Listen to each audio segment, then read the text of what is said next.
অবৈধভাবে বালি তুলতে গিয়ে ট্রাক্টর উল্টে মৃত্যু হলো এক যুবকের। এই মর্মান্তিক ঘটনাটি ঘটেছে দুবরাজপুরের লোবা অঞ্চলের বাবুপুর বালিয়াঘাট সংলগ্ন এলাকায়।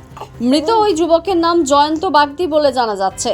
যুবকের বয়স 23 বছর। প্রতিনিয়ত পুলিশি অভিযান ধরপাকড়ের পরেও বীরভূমে অবৈধভাবে বালি পাচার আগের মতোই চলছে। সূত্র মারফত জানা যাচ্ছে, এদিন দুবরাজপুরের লোবা অঞ্চলে অজয় নদীর অবৈধভাবে বালি তোলার কাজ করছিল পাচারকারীরা।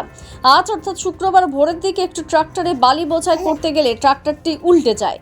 ওই ট্রাক্টরটি নিচেই চাপা পড়েন যুবক জয়ন্ত বাগদি। স্থানীয়রা কোনো রকমে তাকে উদ্ধার করে দুবরাজপুর গ্রামীণ হসপিটালে নিয়ে গেলে কর্তব্যরত চিকিৎসক তাকে মৃত বলে ঘোষণা করেন।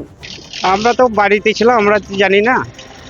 এবারে নদীর ঘাটে যেয়ে একটু দুর্ঘটনাটা ঘটেছে।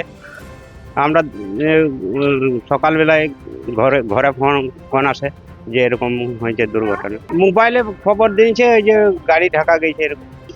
আমি ফোনে খবর থেকে জানলাম। আপনাকে কে ফোন করে? আমার একটা ভাই ফোন করে বলিস, কি ফোন করেছিল? ফোন করে বলি যে কাকা বড়দাদা শেষ হয়ে গিয়ে গাড়ি ঢাকা গেছে, এরকম ঘটনাটাও বলি। দ্য সহজ পাঠ, সহজ কথা, সঠিক তথ্য।